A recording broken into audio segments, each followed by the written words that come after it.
All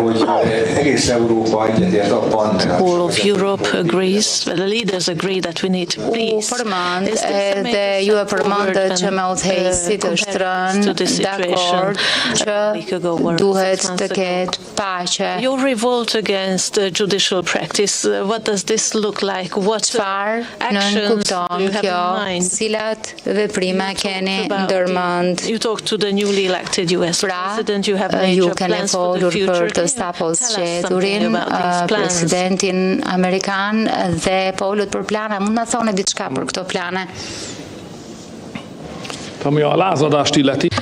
As for the revolt, sa I takon in 2015 when the migration crisis pjesës 2015 kur nisi kriza migratore, akti I parë I qeverisë hungareze ishte akt revolte. Ne? This was considered to be a major crime. U përpoqëm të mbronin vetëm dhe aso kohë u quajt krim I madh. Since then, other Gjysmë prej asaj kohe, which is not considered to be a crime at all. Hungary introduced a system which is the only solution. Hungaria vendosi një sistem që ishte zgjidhja e vetme për migracionin. Nobody should be let in a country Nuk duhet deciding on the application. Të kishte vetëm një vend që të vendose për pjesën e aplikimeve. Gjatë 10 ditëve të fundit kam marrë pjesë në një sër takimesh delivered by Christian good-hearted people. They all wanted to help. Janë dhënë nga njerëz të cilët kanë folur natyrisht për migracionin. One proposal which would provide a solution for the situation except for the Hungarian. Megjithatë nuk kanë parë asgjë që të japë një zgjidhje për situatën përveç se Hungarisë. Sipas sistemit të Hungarisë, paraqisni kërkesë, paraqitet kërkesa, ti qëndroni jashtë vendit, ne vendosim për kërkesën dhe nëse refuzohet ajo, atëherë ju nuk mund të hyni. Unë nuk kam dëgjuar në një zgjidhje më të mirë se sa kjo. Vitet e fundit. Kjo është ajo për cilën kemi nevojë në mënyrë që ta bëjmë të gjë. Rregullat e bëjnë vështirë sistemin operativ dhe ndërkohë Hungaria u dënua nga Gjykata Evropiane e Drejtësisë për këtë, sepse përdorëm të vetmen zgjidhje e cila na mbronte. Ne po mbrojmë të gjithë Evropën, jo vetëm Hungarinë. Dhe sigurisht nuk do të lejojmë askënd të hyjë. Kjo është ky hapi dyti ynë I revoltës tonë, nuk ka zgjidhje tjetër. Na duhet që të jemi të gjithë në revolt kundër kësaj sistemi burokratik të rregullave të mbledhura. Duhet të mbrojmë njerëzit tanë, askush nuk mund të vijë pa leje. Derisa kjo revolt përhapet në Evropë, atëherë mund të dëgjojmë opinione për pakte, për modifikime, por asgjë nuk do të funksionojë në praktik. I vetmi kryeministër që I mbijetoi një krize migracioni since 2015. Jam unë, e vetmi arsye është sepse unë ngrita për njerëzit që nën kupton siguri, nën kupton mbrojtje të kufive tanë dhe na duhet që të mbrojmë ndjenjën e shtëpisë. Në qoftë se nuk e bën të atëherë do dështosh, sepse njerëzit do të të kthehen kundër. Për të zgjidhur problemin e migracionit dhe të stabilitetit evropian, mundem vetëm të propozoj të gjithëve që ta lënë këtë xhungël, këtë det rregullash. Na duhet që t'i lëmë njanë këto rregulla dhe të mbrojmë kufit tanë. Sa u takon marrëdhënieve midis SBA-s dhe Hungarisë, shumë gjëra nuk kanë ecur gjatë vitit të fundit. Kemi përjetuar diskriminim në shumë fusha. Na duhet që të gjejmë zgjidhje sa më parë, natyrisht, kjo është çështje e bashkëpunimit me administratën amerikane dhe ka po kështu edhe plana ekonomike. Me kohën, unë do t'ju informoj se cilat janë këto. Sa I takon paqes. I'm not entitled to represent positions in an issue where there is no agreement found. Që duhet të prezantoj qëndrimet në një situatë ku nuk është arritur një marrëveshje e plotë. Ka pikpamje kundërshtuese për vazhdimin e luftës apo për një armëpushim të shpejtë për negociata.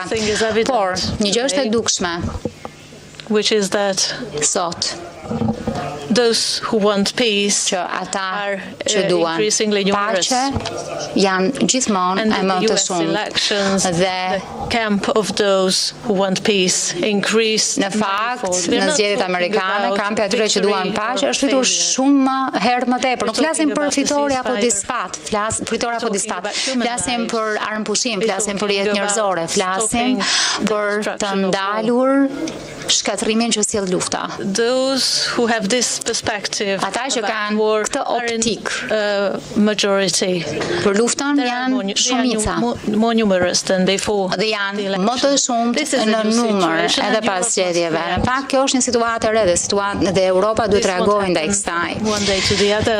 Kjo është ajo çfarë ka ndodhur nga njëra ditë në tjetrën, por sot kemi hedhur një hap të madh përpara për të gjetur një zgjidhje e cila do të jetë e pranueshme për të 27 vendet anëtare të BE-s.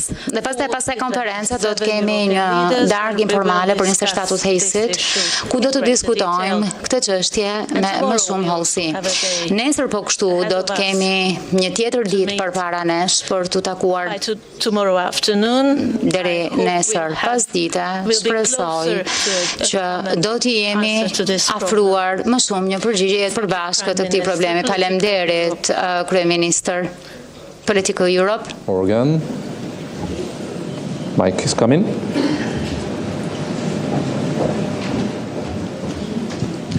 Oui, bonjour.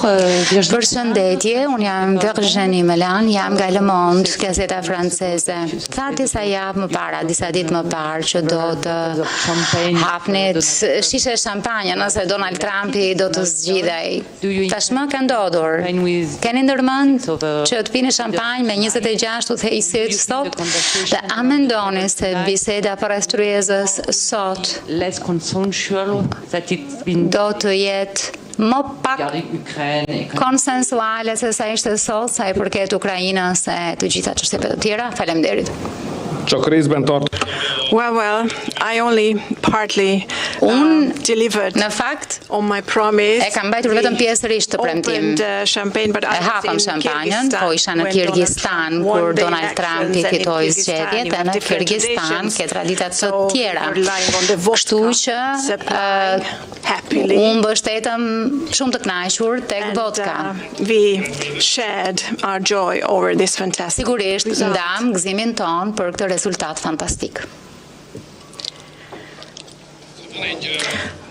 Well, there is a Hungarian saying. Ka një proverb, një thënie hungareze.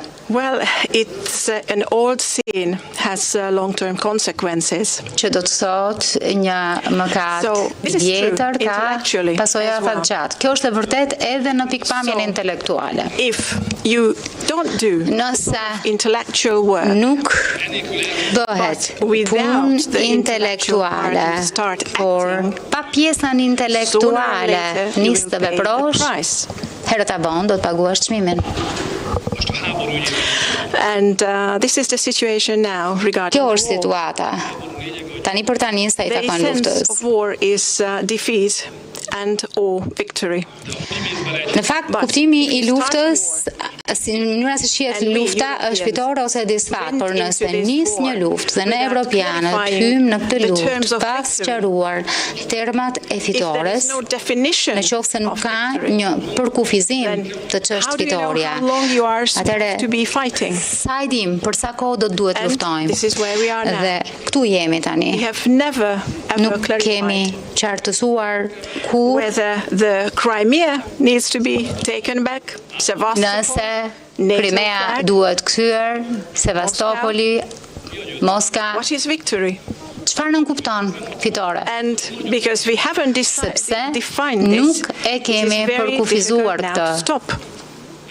Ndaj është shumë e vështirë për ne të ndalemi.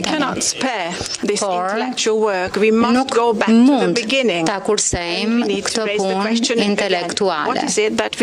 Duhet të shkojmë pra do ta nisim nga fillimi, çfarë duam të arrijmë.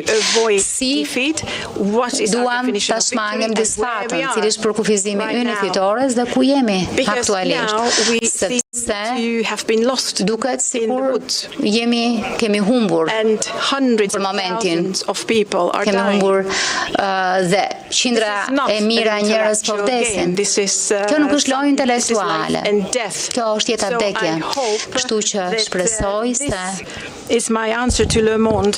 kjo është përgjigjja ime për Le Mondin. Shpresoj që